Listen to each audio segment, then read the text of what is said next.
That's an interesting question. Hong Kong is always the gateway to the Chinese mainland market, and Hong Kong is always used as the lab for experiments, either in economies or in new industries or new sectors. I think in a way they are trying their best to use the one country, two systems as an experiment. If it's successful, I think there is the possibility the mainland China government will reconsider their stance towards the crypto and Web3 industry. The tariffs that you announced earlier today, sir, yes. You said it's 25% for any country that does business That's right. with Venezuela. If they buy their oil from Venezuela, they have to pay a 25% tariff to do business with the United States. Is that on top of existing tariffs? So, for example, China. Yes, that would be on top of existing. 45% tariff on China next week. That's on top of existing tariffs, yes. And so also next week, April 2nd, as you said, Liberation Day.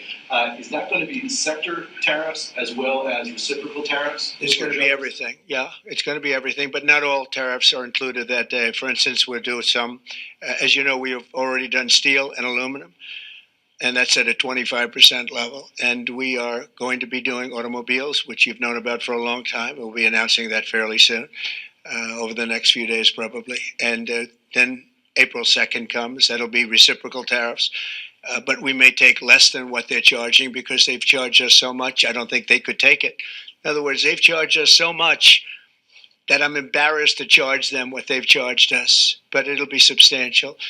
And you'll be hearing about that on April 2nd. And it will be Liberation Day because we'll be taking in large amounts of money for our country. And that's lower taxes and all of the things that are good. And jobs, a lot of jobs.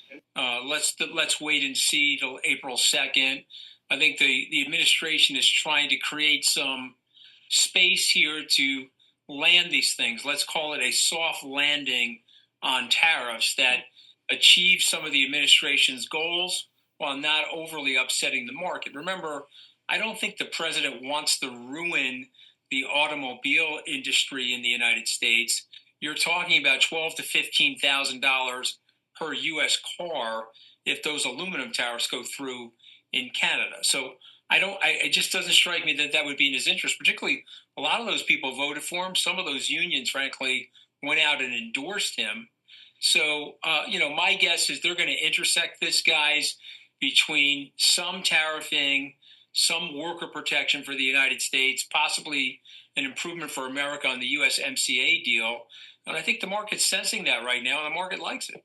Yeah, and I like that phrase, the soft landing on tariffs. But I was going to ask also if that means the kind of flip side is, okay, on the one hand, we think they're going to work it all out. It's going to be kind of a win-win. On the other hand, it just means we have longer to talk about it. You know what I mean?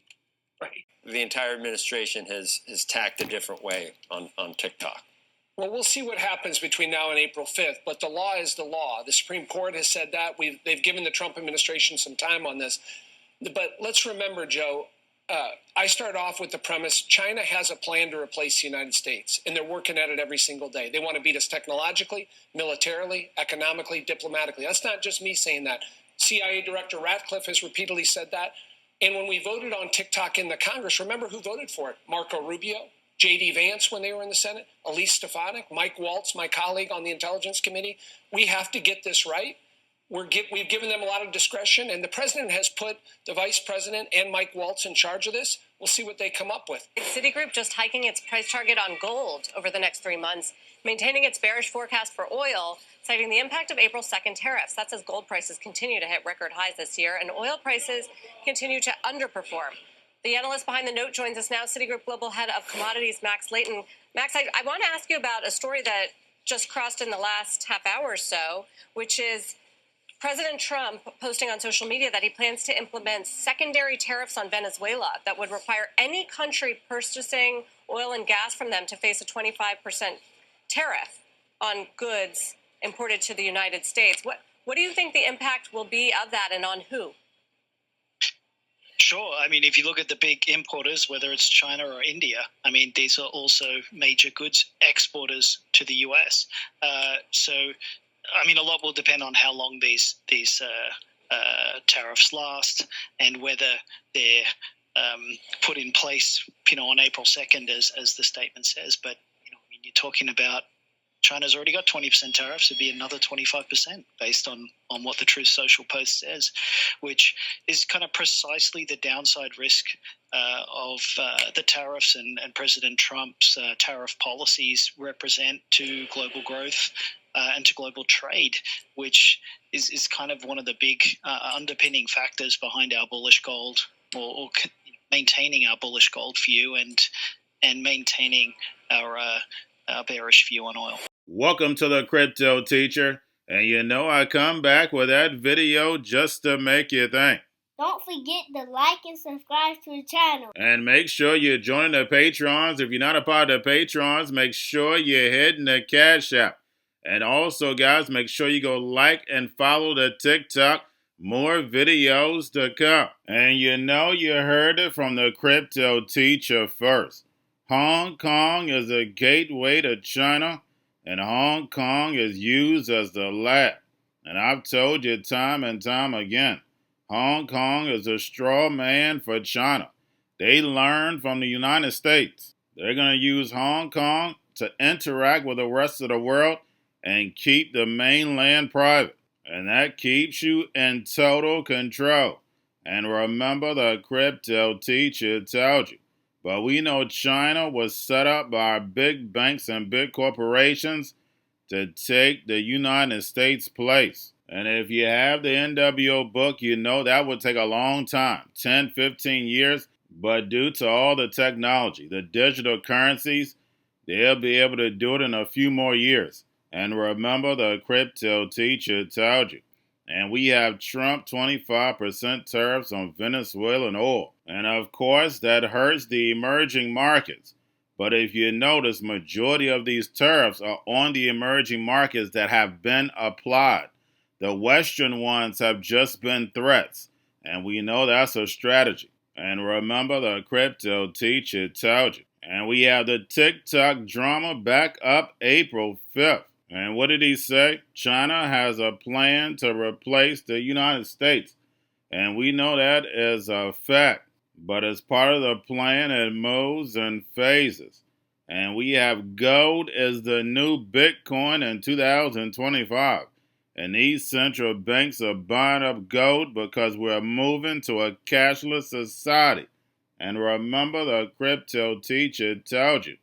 And these tariffs to China, don't forget, China is moving these goods over into the emerging markets. So all those cheap goods that were hitting the U.S., they're going to the emerging markets. And why? Because there's going to be a battle between China and the U.S.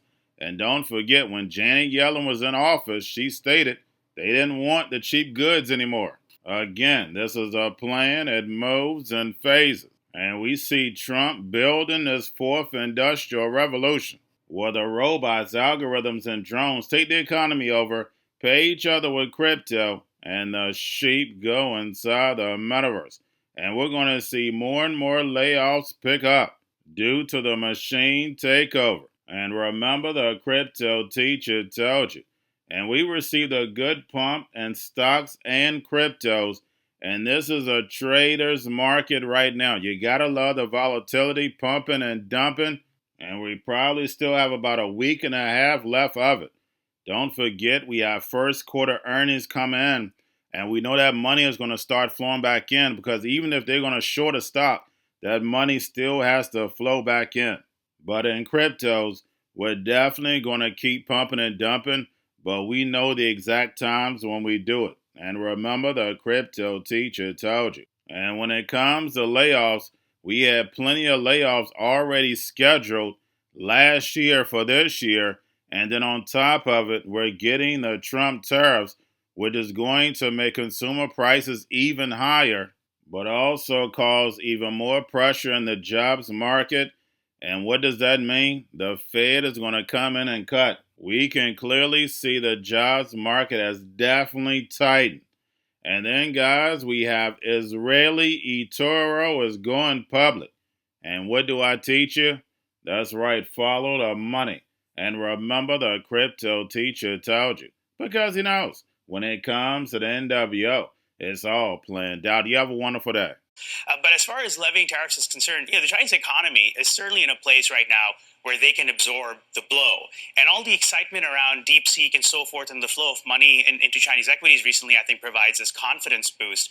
So I think, the U.S. policymakers are looking at a pretty confident, I think, and strong Xi. They should keep that in mind in any conversations they have. There's no question that the idea of leveling the playing field and confronting China is important. Tariffs are just one tool and one lever. This needs to be a broader strategy, including what we do in terms of investment at home and to make supply chains secure. But tariffs are certainly an important part of that. But are you just bullish on all of tech, Dan?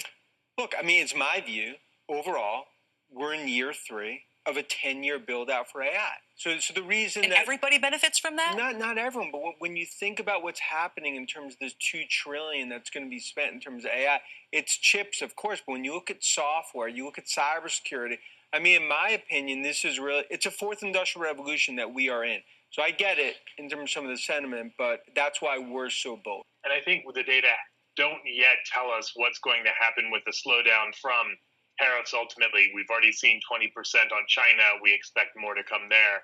We haven't seen the slowdown in the data yet from all of the layoffs from federal workers and the cancellation or suspension of some federal payments. And we haven't seen the slowdown yet and the inflationary pressures from the restrictions on immigration.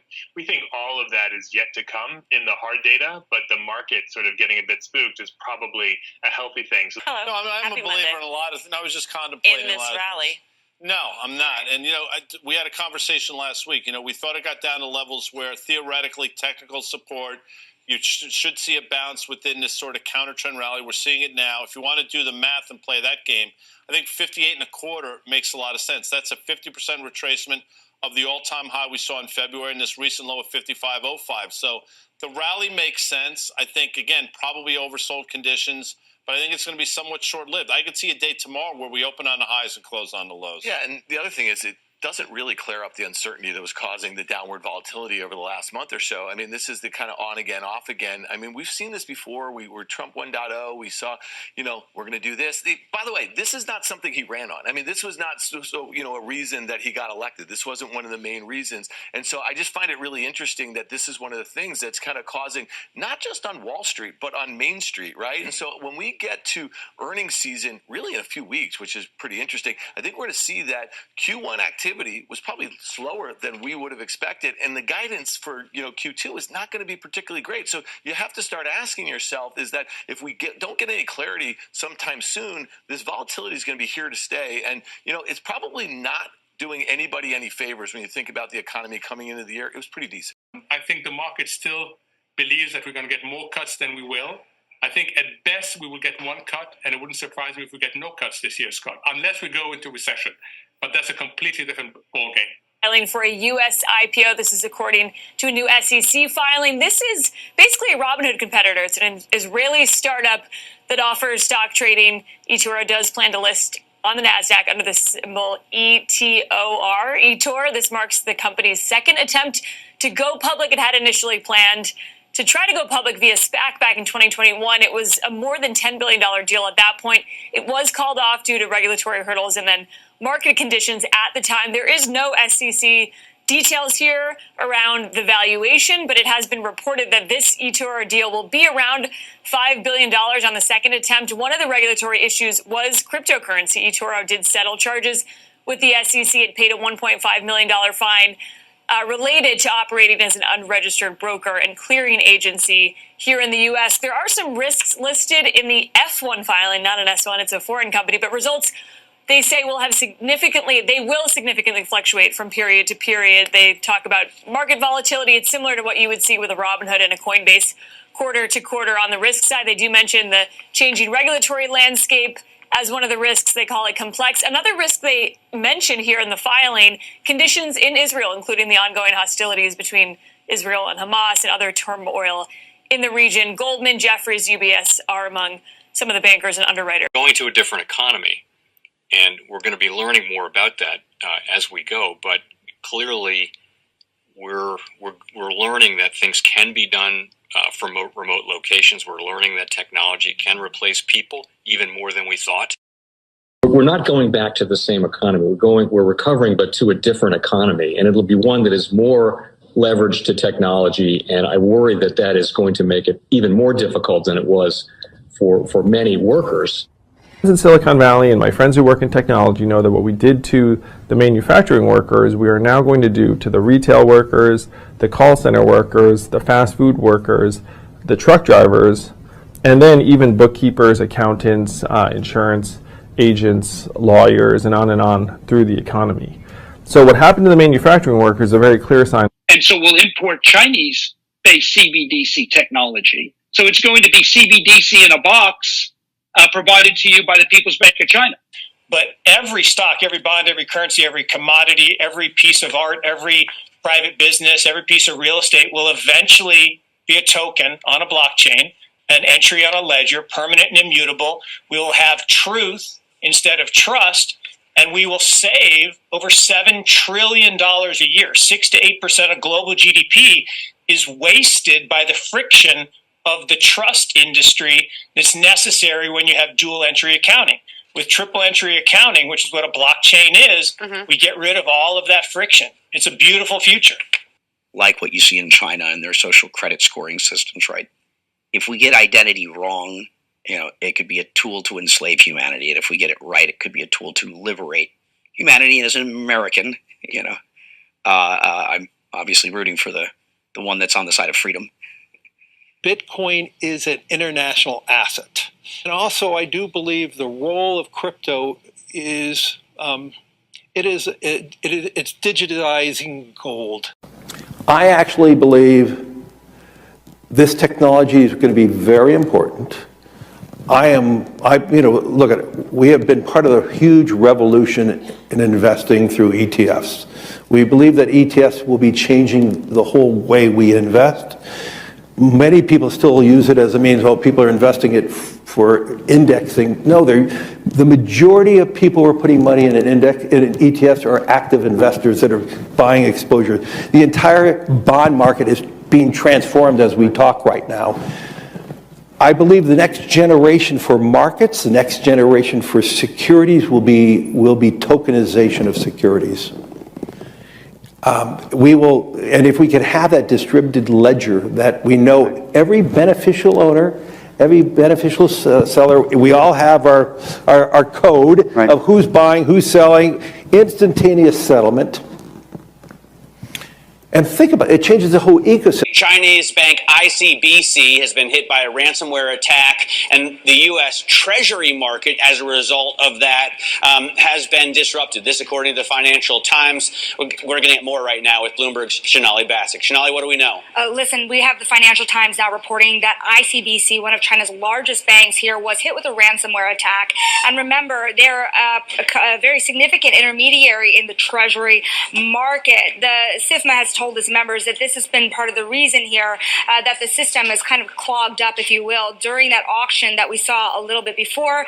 The attack had prevented ICBC, according to the Financial Times, from settling Treasury trades on behalf of other market participants. A large executive at a major bank also telling the paper that such a large party on the fixed income clearing corp creates major concerns, potentially impacting the liquidity of Treasury markets. Now, it was not just a poor auction.